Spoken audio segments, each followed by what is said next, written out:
Yo, I'm Matt, And I'm Joel, and and we're we're FringeCraft. FringeCraft.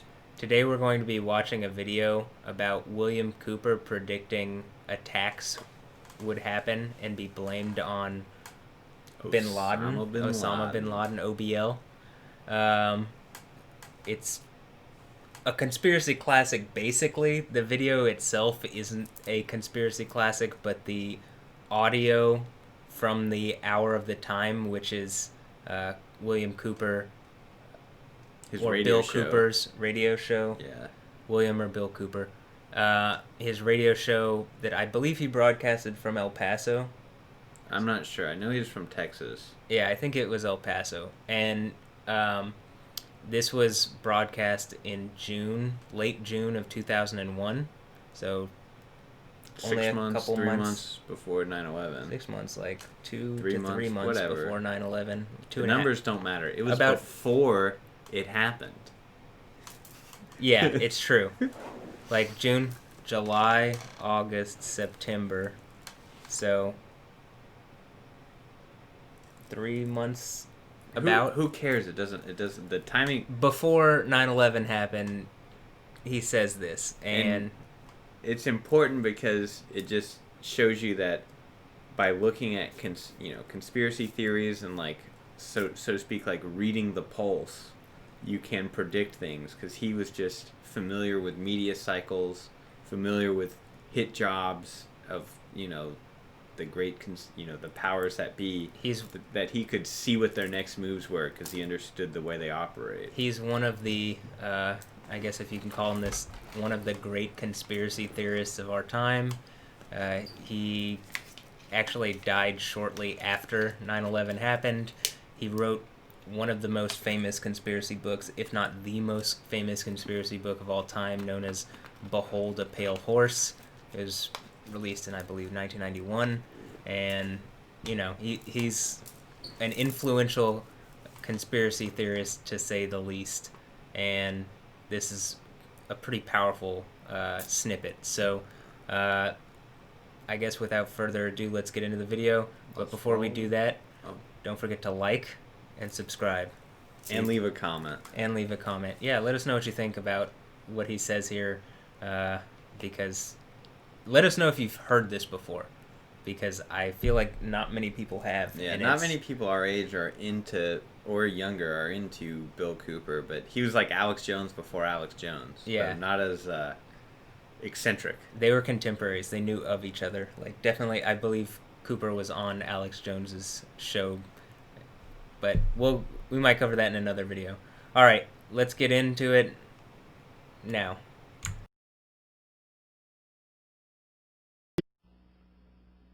Can you believe what you have been seeing on CNN today, ladies and gentlemen? Can you believe it? Supposedly, a CNN reporter found Osama bin Laden, took a television camera crew with him, went into Osama bin Laden's hideout, interviewed him and his top leadership, his top lieutenants and colonels and generals in their hideout. We begin with the story of a shadowy multimillionaire who has declared a holy war against the United States. To some in the Islamic world, he is a hero. To the United States government, though, he is a terrorist, a real threat to the lives of U.S. troops. He is Osama bin Laden, and Impact's Peter Arnett takes us into his hideaway and into his mind with this first ever television interview. So, just to recap what's going on here, William Cooper's talking about how this CNN crew was given access to a wanted terrorist. I believe this is showing an interview from 1997. I believe this is the interview he's talking about. Osama bin Laden was a wanted terrorist at this point, and they were able to gain access to him when supposedly our top level security intelligence gathering agencies couldn't find him, or they couldn't get to him somehow, or But they couldn't read CNN's emails. yeah, they couldn't read CNN's emails, or they, whatever it is that they whatever excuse they want to make for not being able to get him, but that this is it's very powerful to show that like he was a known figure before all this happened, or a known commodity in the world of the intelligence services, and even on CNN he was someone who was prominent. And so let's watch. This is a CNN reporter with a camera crew. And he came out and told everybody, within 3 weeks, Osama bin Laden is going to attack the United States and Israel.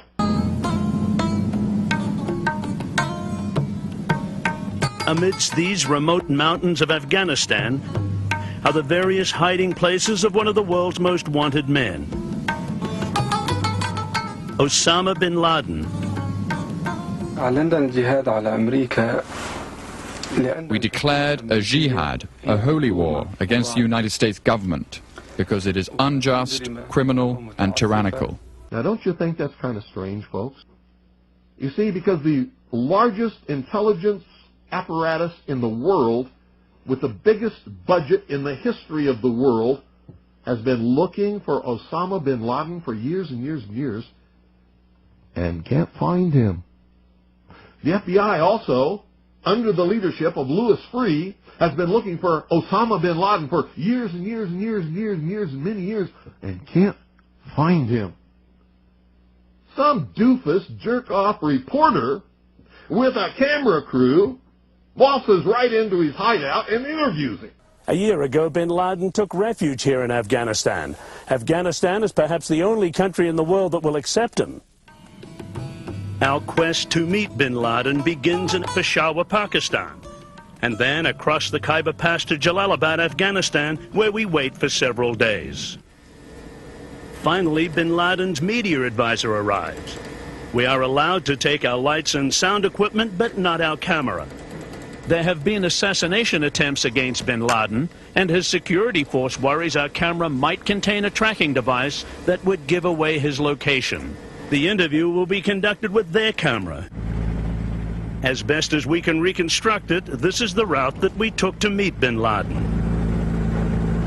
We are put in a minivan with curtained windows and drive west. As night falls, we move to a four-wheel drive vehicle that makes its way up a rough mountain path past checkpoints manned by heavily armed men. We are searched and electronically scanned to ensure that we're not carrying a tracking device. About 5,000 feet up is a small hut. We are allowed about an hour and a half with bin Laden. We have submitted questions in advance. He agrees to answer most of them, but does not allow follow-up questions. Mr. bin Laden, you have declared a jihad against the United States. Can you tell us why? The US government has committed acts that are extremely unjust, hideous, and criminal through its support of the Israeli occupation of Palestine. And we believe the US is directly responsible for those killed in Palestine, Lebanon, and Iraq. Due to its subordination to the Jews, the arrogance of the United States regime has reached the point that they occupied Arabia, the holiest place of the Muslims, who are more than 1 billion people in the world today. For this and other acts of aggression and injustice, we have declared jihad against the US.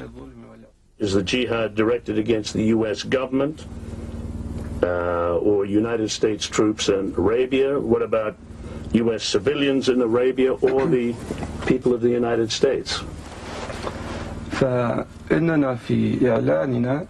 We have focused our declaration of jihad on striking at the US soldiers inside Arabia, the country of the two holy places, Mecca and Medina.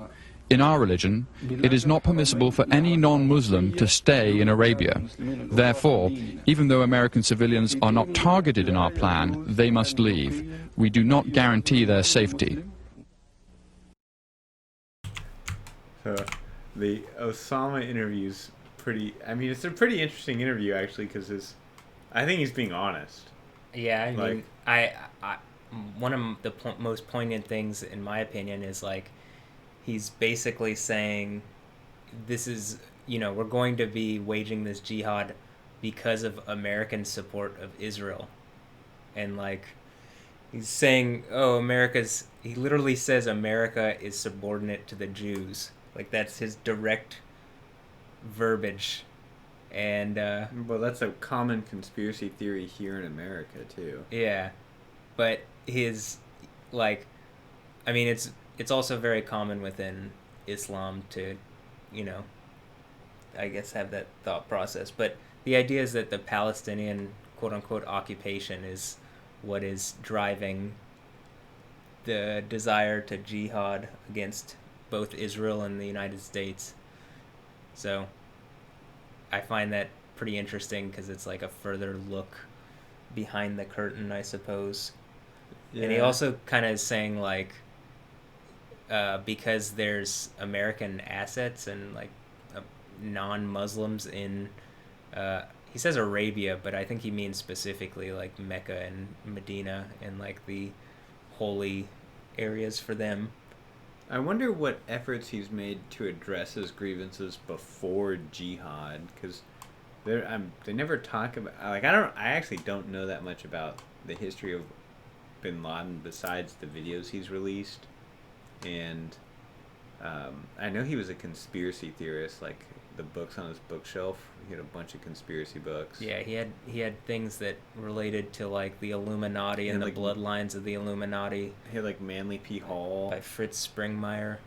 Yeah. He had a lot of conspiracy books in his what the CIA literally has released as the Abbottabad library, like Bin Laden's library. You can go and find it online. I could even like I'll link to it in the description. Same books like that I already had in my bookshelf when they released it, and I was like, whoa. Yeah, it's like you know, he really believes like he's, I suppose, you know, in some instance like fighting the same maybe NWO like New World Order that William Cooper talks about constantly. Like he believes he's like, you know, fighting for justice and righteousness. And again, he also says safety not guaranteed about American citizens in the region. But I mean, clearly we see what happens on 9/11. So Was that even him? I guess let's go on with the video. yeah, we'll see more. All right. Now, that tells us two things. Either everyone in the intelligence community and all of the intelligence agencies of the United States government are blithering idiots and incompetent fools, including the entire apparatus of the FBI and all of their personnel, or they're lying to us. They're not looking for him at all. And the second is the truth. You see, the CIA created Osama bin Laden. They recruited him. They trained him. They found his leadership. They brought them all together. They showed them how to fight the Soviet Union in Afghanistan, and when that was over, they still continued to fund him and train him, and they're now using him to help bring about world government by making him the big boogeyman because they can't use Saddam Hussein anymore. Now remember, he's saying this after the first Gulf War about Saddam Hussein, but also what he's saying about Osama fighting the Soviet Union. You know, in the 80s, I believe, is when the Soviet Union tried to occupy Afghanistan, and they, similarly, I suppose, to what happened to the U.S. in Vietnam, they lost to this proxy war where the United States was outfitting these groups like the Mujahideen and the people Osama bin Laden were leading to Al-Qaeda, yeah. Yeah, which ultimately led to Al-Qaeda. So when he's saying that they created him, he legitimately means it. Like, the CIA empowered him, provided them weapons, anti-aircraft missiles, which might have even eventually been used on American forces. But, like, they wanted to defeat the Soviet Union and communism, right? And so this was the enemy of our enemy is our friend. So he was our friend for quite a while until, you know, what ultimately happens. But, I mean, Well, until they decided they needed to use how he was positioned and frame him as a boogeyman, which, I mean, he literally just said on camera he wants to attack the United States, so I'm not saying he wouldn't do it given the chance, but... Yeah. It's funny within only a few years his whole script is flipped, and maybe they were, like, not as aware of him. I mean, I think he'd already carried out attacks at this point, like, on American assets. So I don't think they can say that he wasn't, or he had at least helped carry out attacks on American assets and on Allied assets, or, you know, other countries. So anyway, all right, let's continue moving on. Also remember, he's Saudi Arabian, and the family that he's from in Saudi Arabia was like a wealthy family. That's why he's a millionaire.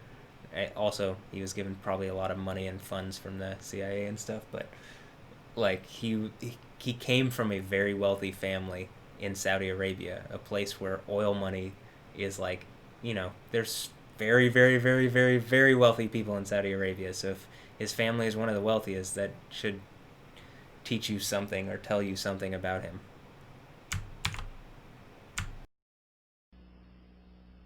Did you ever hear of Osama bin Laden before you heard of Saddam Hussein?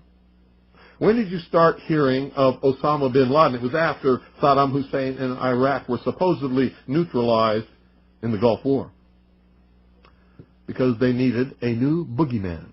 But they're not looking for Osama bin Laden, because I'm telling you right now, if I were the head of the Central Intelligence Agency, within 2 weeks I would have him dead or in custody without fail.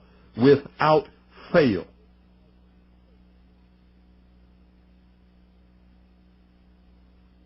If I had those assets and that money, he would be mine. I would own his terrorist ass within 2 weeks without fail.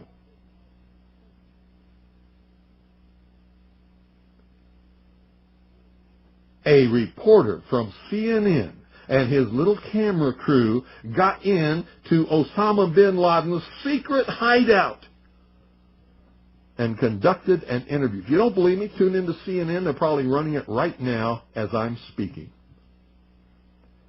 And if you believe it, you are one of the stupidest jerks that ever lived on the face of this earth. And whatever is going to happen that they're going to blame on Osama bin Laden, don't you even believe it.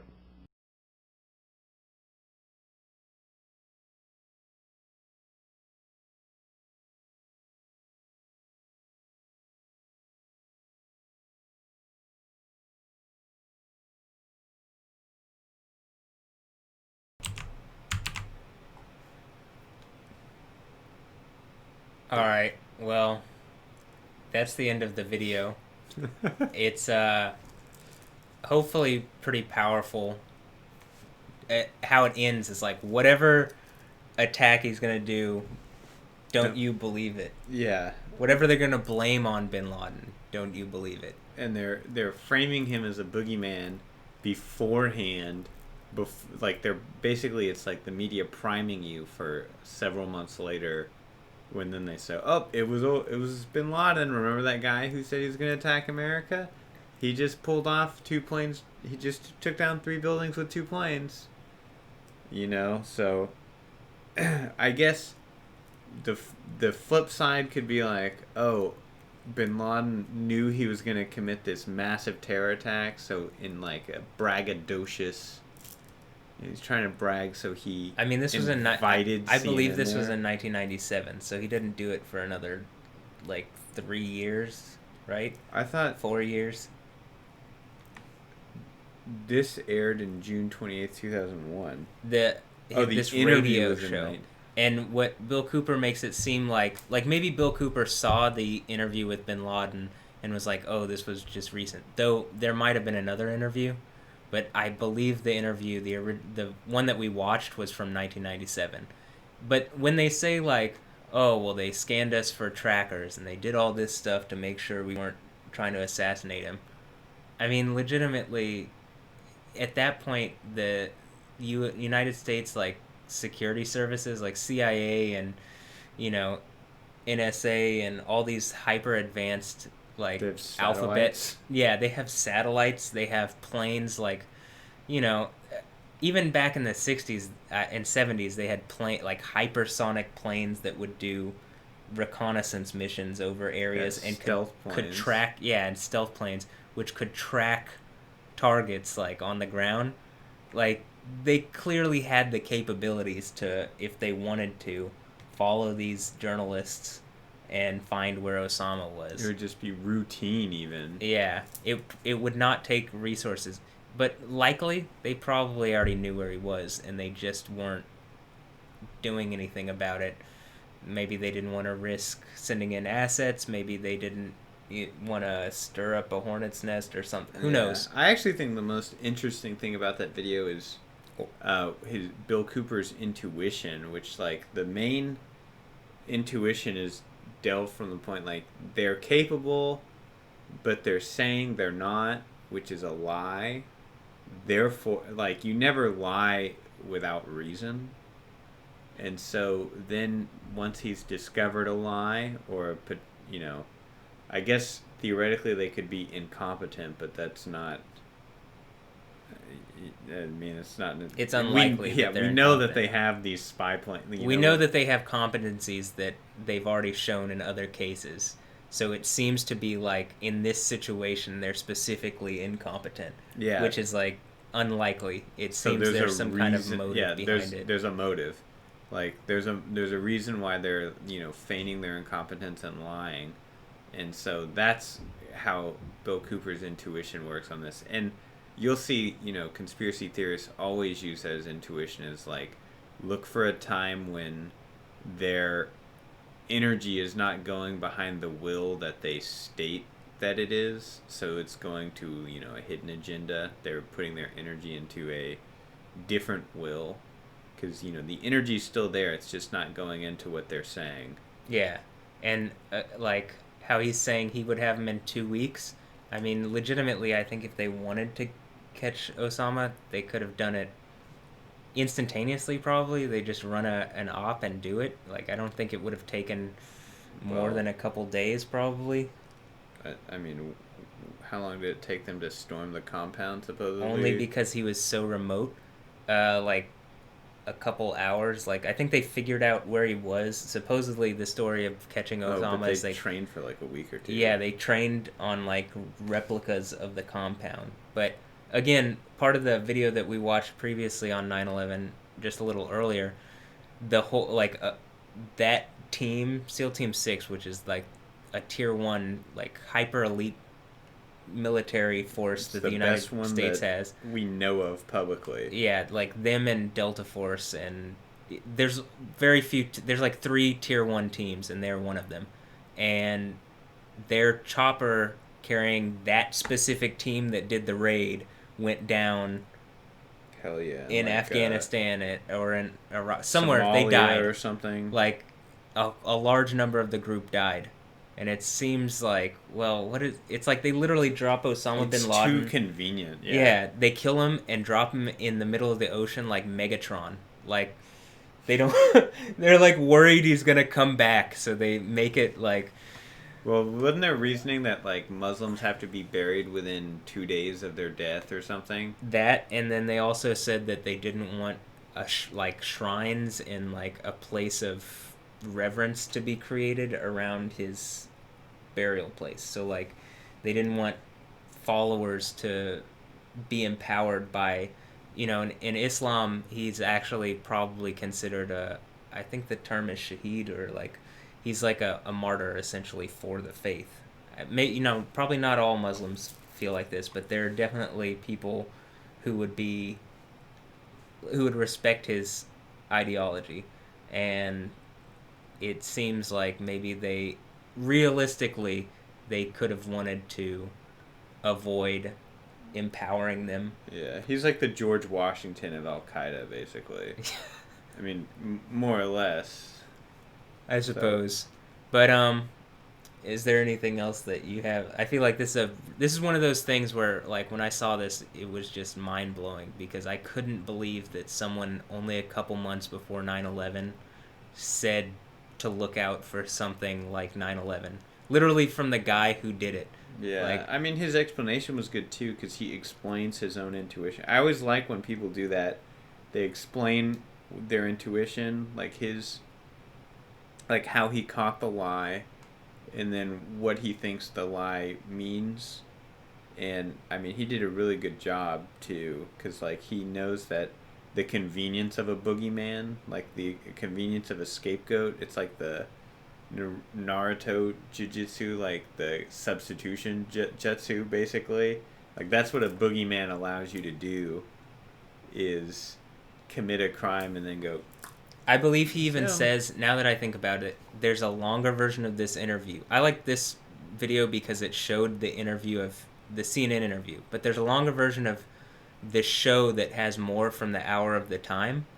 And what he says is, it's like when the Nazis burned down the Reichstag, it gave them... Oh, they blame the communists. Yeah, it gave them a reason to then attack an ideology that they disagreed with.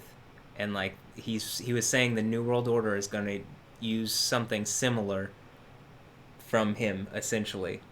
And I mean, exactly what we talked about in the 9/11 video is like 9/11 was used as the reasoning behind the Patriot Act and behind multiple wars, essentially, and a continual war on terror that hasn't ended to this day, that probably won't end within our lifetime, that will probably change from Islamic terror to some other kind of terror. Now it's an invisible enemy, the pandemic. Yeah. But yeah. Well, I mean, there's still the idea of terror that is like, there has to be security against terror. Like, there's no specific even...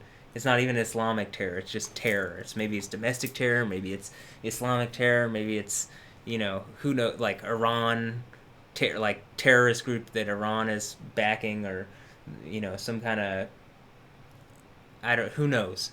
Like, there's all sorts of terror that this is used as an excuse for. Damn, I can't stand the media. And I guess the last thing that I want to say on this whole thing is that this ends by saying that I believe on November 5th, William Cooper died on November 5th, 2001. He was shot and killed by undercover police officers nearly 4 months after predicting Osama bin Laden would attack America. So, like, you know, basically, June 28th, we'll say he calls it July. So, July, August, September, 11 days. I mean,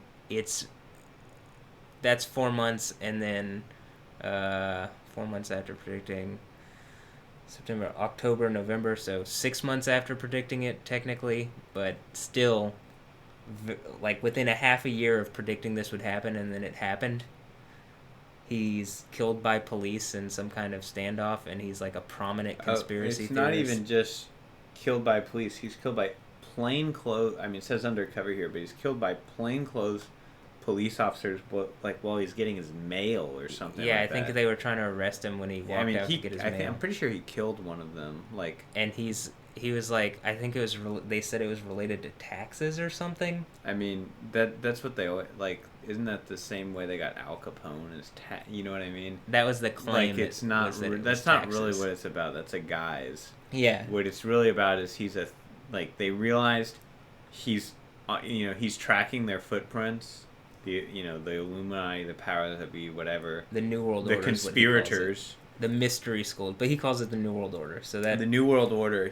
They realize, that it's he can smell its tracks, and they have to do something, right? They have to cover their tracks. Well, basically, this guy in Texas is calling out what they're gonna do, and if it's that obvious to, like, the most prominent conspiracy theorists, like, it then could become really obvious to the average person, because if someone who's so prominent is, like, as a conspiracy theorist, is literally calling their actions before they happen, like, that close, it's going to be pretty obvious that something, They could there is potentially some be agenda. intercepted and stopped, right? Yeah. And that's why it's important to keep track of his intuition, because anyone can use that intuition. You just have to break it down and then practice. That's it. I agree. All right, well, Like and subscribe, comment on the video, tell us how cool we are. I'm Matt. I'm Joel, and we're FringeCraft. Have a good one, y'all.